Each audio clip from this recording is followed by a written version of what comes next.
This is Covering the Spread, part of the FanDuel Podcast Network.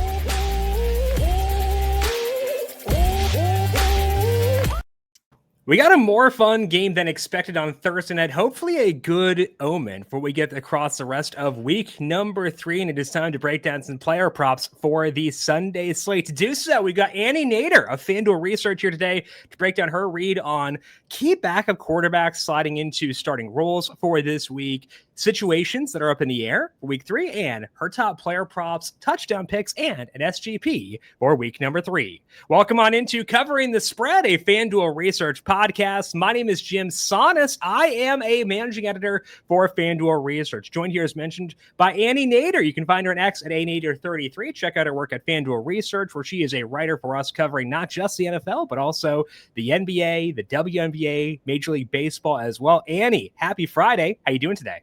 I'm doing well, Jim. Yeah, last night's game was a little more exciting than maybe we expected. I was kind of hoping the Dolphins would pull that out just to set up a really weird week. But yeah, I think it sets a nice scene for week 3. I was glad they were competitive because I did have a Josh Allen touchdown bet last night. And I feel like he's more likely to run when it's a competitive game. And I was like, okay, cool. This bodes well. And then never got it.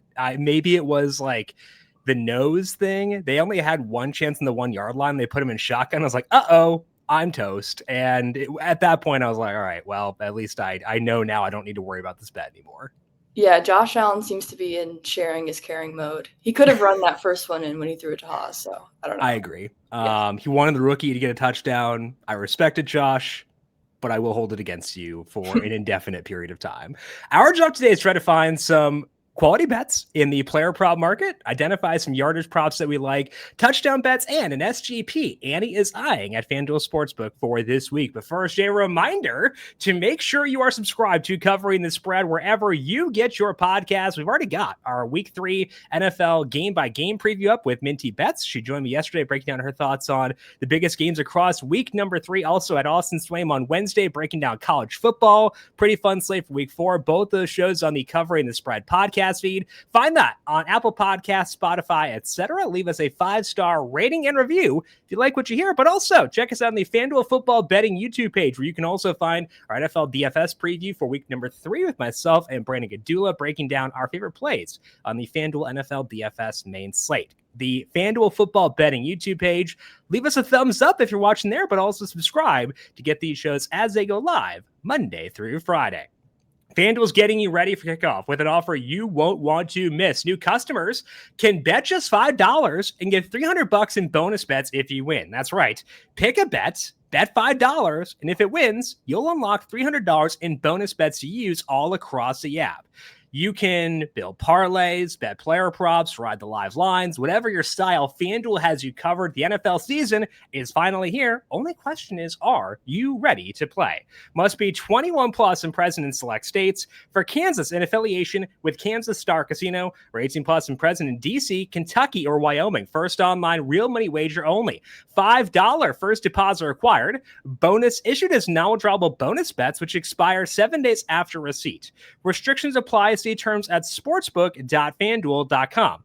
Gambling problem? Call 1-800-GAMBLER or visit fanduel.com/RG. Call 1-888-789-7777 or visit ccpg.org/chat in Connecticut. Visit mdgamblinghelp.org in Maryland. Hope is here. Visit gamblinghelplinema.org or call 800-327-5050 for 24/7 support in Massachusetts, or call 1-877-8-HOPE-NY or text HOPE-NY in New York. Now, Annie, a lot of your work with props revolves around spotting regression. We've only got 2 weeks of data so far. What numbers are you looking at to try to pinpoint players you think are worth buying low on? Yeah, first and foremost, I want to check out a player's snap rate and route rate. Pretty simple, but those rates through 2 weeks should tell us what a player's role is in the offense and how the team views them. But of course, it's one thing to be on the field and another thing to earn targets. And even within that, we want to know what kind of targets a player is earning. To me, this is where having just the 2 weeks of data gets pretty interesting, because we have a sense of what a player's workload is, but at the same time, everyone's only faced 2 teams, which means there are players that have had a strong role, but for whatever reason, maybe they've had 2 tough matchups in a row or were negatively impacted by game script. They haven't been able to produce at that level that we'd expect. So heading into this week, I kind of want to find players that have the underlying role to deliver results with something extra working in their favor that could allow them to finally break through this week. And for a lot of teams, it's been 2 tough matchups to open things up. Maybe 2 easy matchups if you're looking at unders and stuff like that. Like I think about the Texans where they're facing the Buccaneers, they're facing the Rams, some pretty tough matchups. Now they get to face the Jaguars. That's a good setup for them. The Titans have had 2 really tough matchups against the Broncos and the Rams. Colts have played well so far, but it does let up. So like you can find a lot of areas this year where whether it's like a surface, like a wide matchup for the entire team or like individual like cornerback matchups, there are a lot of guys who just haven't had a good setup yet and may have that good role you're alluding to. Yeah, definitely. And that's where I think, when you just look at the basic rates, target rates, all that can come into play where if we know that and that's good, and now the matchup's finally good, then we can feel comfortable, maybe shooting higher on those players this week. Definitely. And I think, again, there are some spots we could identify for that for this week.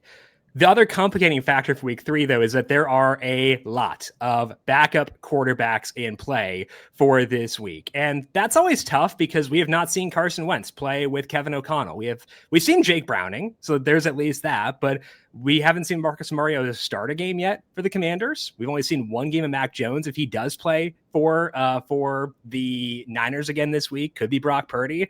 So a lot of question marks there. What steps do you go through when analyzing those situations to see if there is potential value within those offenses?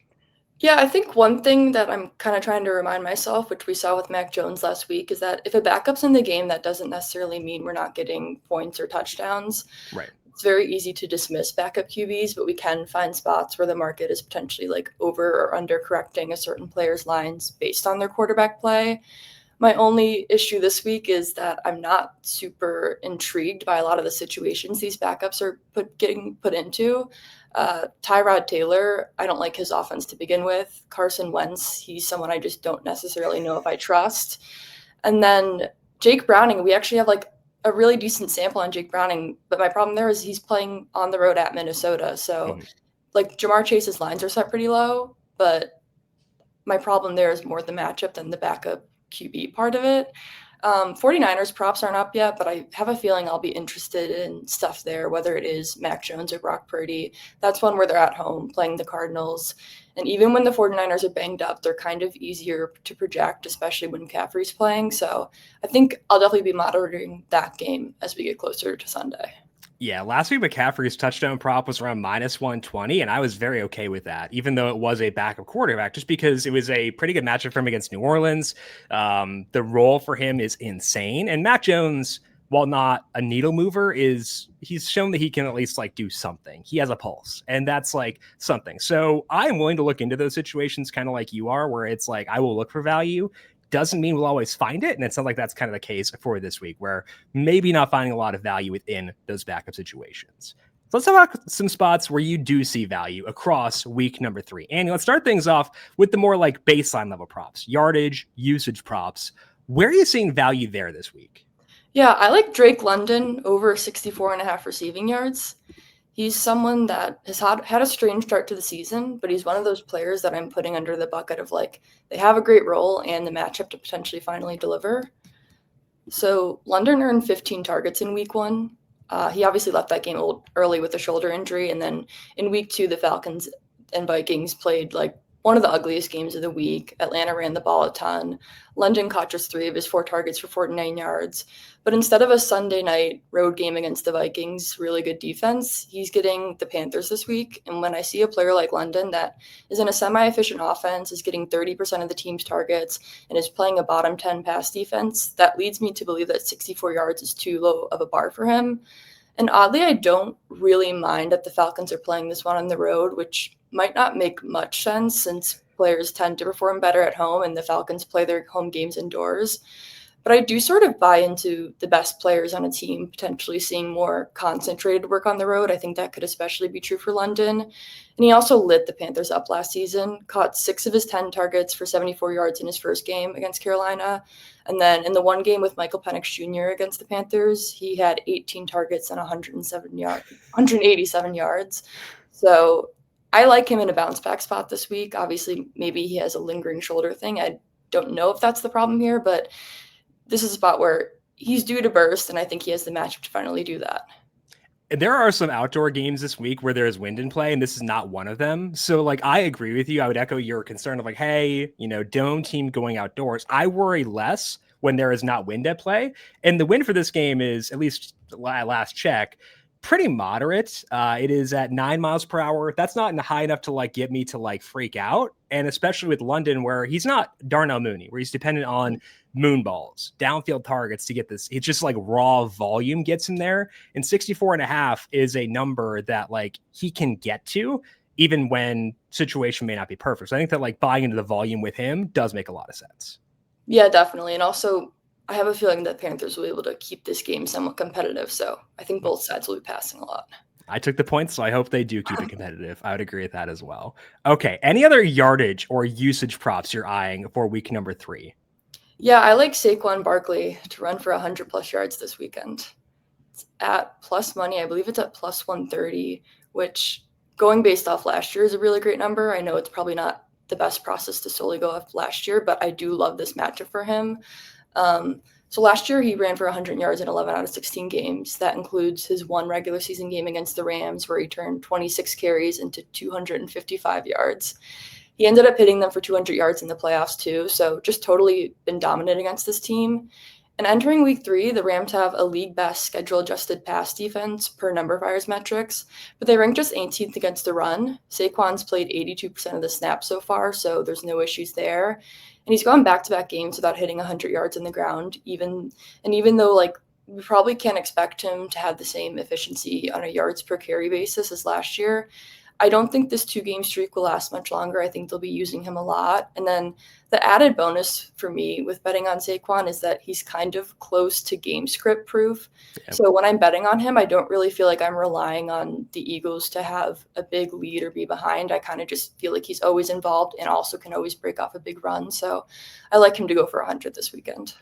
When we see players who have not hit marks early on in the year, I always, I'm like, I am a data bro, but like, I do want to like look at the eye test and like see like, okay, what do things look like? And I thought in the Cowboys game, he looked fine. And then in the Chiefs game, the offense never really got going. And I don't think that was necessarily his fault. I think the Chiefs defense is pretty good. And also it's a very tough home environment or tough road environment to go to. Now they're back at home. They're facing a Rams defense with a good defensive line, but I think they're more skilled at rushing the passer than being a team that bottles teams up against the run. So I think that like overall, my expectations for this Eagles offense are higher this week than they were entering last week. So personally, and it sounds like you're in the same bucket, I'm not super concerned the production has not been there yet for Saquon, just because I didn't really expect it to be super abundant, at least in that Chiefs game. Yeah, 100%. And I mean, the Chiefs have had his number last year in the Super Bowl too a little, so. Yeah, I think this week will hopefully bring new success. All right, so Annie is on Saquon Barkley, 100-plus rushing yards. That is plus 130 at FanDuel Sportsbook, in addition to Drake London, over 64.5 receiving yards as well. Let's shift focus now to some touchdown bets. Where are you seeing value in the anytime touchdown market for this week, Annie? I like Chris Olave to score. What could go wrong? Well, I need the Saints to score some points. I need there to be points in general in this game. So I hope you're right on this one, I'll say. I think it's at plus 260 right now. It was at plus 290 yesterday, but I still think it's worth it at plus 260 because this isn't simply a matter of Olave being a regression candidate heading into the season, which he was. He posted I think a 3.1% touchdown rate in his career, and he scored once on 44 targets last season. I'm more interested in what he's done through the 2 games this year. He's played 92% of the snaps, run 88% of the routes, earned a 30% target share, 42% air yard share. So great stuff there. He's also tied for the second most red zone targets with 7 of them, according to Pro Football Focus. And there are 16 players that have had 5 or more red zone looks through week 2. 14 of those 16 players have scored at least once, and 5 of those players have scored 2 or more touchdowns. Now, the caveat here is obviously that Olave doesn't have great quarterback play with Spencer Rattler, but Rattler hasn't been all that bad, and he threw for 3 touchdowns last week against the Niners. I think in general, the Saints offense is a little undervalued in this matchup against the Seahawks. It seems like hopefully you're on the same page there. So in general, I think we can find value in backing Saints touchdown scorers. I even think Kamara is a good bet at plus 125. So I am betting on regression candidate Olave here, even though it hasn't worked out a lot in the past. And I think that with the Saints, I want to be skeptical because I was not a Spencer Rattler guy coming out of college. I don't have a lot of faith in an offense that is led by a quarterback who I'm pretty low on. But Kellen Moore has shown he can lead efficient offenses. How much of a role did he play in that? We can question that for sure. But it is a good infrastructure around Rattler. They've made investments along the offensive line. No, it's not perfect, but they have a solid center, a solid right tackle when healthy, and then a solid left tackle now as well. And that's a pretty good recipe. Then you add in Olave, Shaheed, Juwan Johnson's balling out right now. It's a good infrastructure around him. So yes, they were at home for both those games and facing a Cardinals defense that's not very good and a Niners defense that's pretty frisky, but it was at home still. I still think there's reason to have faith here, especially when you consider that the Seahawks secondary is pretty banged up right now. They had a lot of guys miss last week. Practice reports early on this week, also not super encouraging. So it is scary, as you said, to have faith in the Saints team going on the road to Seattle to face a defense that's better than what they've faced so far. But I've seen enough to be receptive to, is how I'd phrase it. I am receptive to the Saints, whereas I was not entering week one. So they've exceeded my expectations. And you're going to give Olave this kind of usage at this number, plus 260. I think that's a solid way to buy into the Saints. And also, frankly, I took the 7.5. You're getting a better number at plus 260 and kind of buying the same thesis where the Saints offense does something and Olave is likely to benefit. So you kind of lower your financial exposure by taking a longer number, which is probably a pretty wise approach. Yeah, I think they have a 16.5 implied team total, which to me just seems a little too low. So yeah, I would agree with that. And I hope Chris Olave can help contribute to the Saints covering 7.5 on Sunday. So Annie taking Chris Olave anytime touchdown plus 260 at FanDuel Sportsbook. All right, Annie, let's open things up here. I'm going to give you one SGP, one same game parlay to place across the week 3 NFL slate. Which game are you going to and which legs do you want in that SGP? I'm going back to the Rams-Eagles game. Playoff rematch, revenge game for the Rams. And I want to start off with the over. It's at 44.5 yep. right now. And both of these teams are top 10 in offensive efficiency entering week 3. I like getting the Eagles at home because it's a spot where no matter how they play, even if they don't have a great game by their standards, they usually put up 20 points. They averaged 25.6 points per game at home last season, ranked 10th in offensive efficiency this year, and that's even with the passing game being pretty lifeless so far. And it looks like they might be getting Dallas Goedert back. So for me, Eagles, I like betting their overs in games they're involved in because I feel like they just don't disappoint. They usually hold up their end of the bargain, even if they don't go scorched earth. And then really what's pushing me here is the Rams. They're 9th in scheduled adjusted passing efficiency and 7th in rushing efficiency entering week 3. They put up 33 points last week against a decent enough defense. Matthew Stafford looks healthy. He's been just him, Puka Nacua, and Devontae Adams trio, they've looked really good. So I like this game to go over 44.5, and I also like how it's going to correlate with our next 2 legs.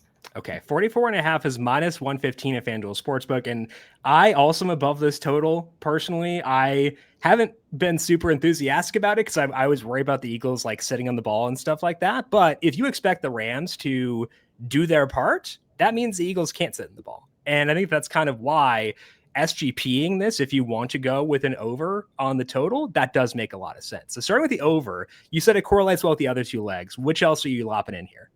Let's go to Devontae Adams anytime touchdown to really get on board with the Rams, hopefully doing something. I think if they're to keep up, if they're to put 20-something points on the board, I like Devontae Adams' path to scoring a lot. He's been targeted 21 times for 157 yards and a touchdown through 2 games. He's run 91% of the routes, seen a 35% target share, 46% air yard share, and 41% red zone target share. It really doesn't get much better than that. And in this offense, we pretty much know who the ball is going to. And between Adams and Nacua, Adams does have the advantage of getting more of those red zone targets. So if I'm looking for the over, that's kind of me hoping that the Rams are keeping up to some extent. And so Devontae Adams, anytime touchdown, I think is a decent leg to add on here. He had 16 red zone targets last week. They were spamming it. And it wasn't a bad idea, frankly. So I understand it. So fully on board there. Plus 175 for Devontae. What's the final leg for this one? The final leg, I'm going to go back to Saquon, 100-plus rushing yards. I I guess we're kind of a little betting on the Eagles to pull ahead. But regardless, I think, as mentioned, like Saquon can break off a huge run. He can get 100 yards without necessarily handling 25 carries. And I think this sets us up for like sort of a back and forth affair, which will obviously go along with the over. So yeah, I like, these are my two favorite players in the game. And yeah. I think that for rushing overs, I like to go for alt overs, but I like the over in the game because the dynamic there is you want long runs to prevent the run heavy script from draining clock. And who better at generating long rushes than Saquon Barkley? So it makes a lot of sense to go with the over and have Saquon Barkley for that alt market. Again, kind of buying into, okay, I think Saquon busts off a long one in order to get that yardage without draining clock. So the 3-leg same game parlay here is over 44.5, Devontae Adams to score, and Saquon Barkley 100 plus rushing yards plus 688 at FanDuel Sportsbook. And like you said, they all play well together because Devontae scores, that implies there are points there. Saquon Barkley busts off some long runs. That's going to be good for the over too. I think these all play well together as well to give you good cohesion within that bet. Yeah, I think this game has a huge path to disappointment, but the path to it going off, I think these are my favorite bets for the path where it goes off. I could not agree more on your read of that game. Okay, so again, over 44.5 Rams, Eagles, Devontae to score, and Devontae Smith, because there are two Devontaes in this game, or Devontae Adams to score, because there are two Devontaes, and Saquon Barkley 100 plus yards as well. That is all that we have here for today and this week on Covering the Spread. Again, don't forget to check out our Week 3 game-by-game preview with Minty Bets up on the Covering the Spread podcast feed and the FanDuel Football Betting YouTube page. College Football with Austin Swaim, DFS on the YouTube page as well. Find that wherever you get your podcast, but also the FanDuel Football Betting YouTube page. Annie, appreciate the time as always. Good luck to you in week number 3 and looking forward to talking to you again soon in the very near future. All right, you can find Annie on X at Nader33. Check out her work over at FanDuel Research as well. I am on X and Blue Sky at JimSannes. You can find me on Threads at Jim.Sannes as well. Big thank you to our YouTube producer, Justin Lane, for his work on the video side of things. Thank you, Justin, as always. And thank you to everyone for tuning in. Good luck to you with your bets across week 3. We'll talk to you once again next week. Monday Night Football preview for a fun game between the Lions and the Ravens. This has been Covering the Spread, a FanDuel Research podcast.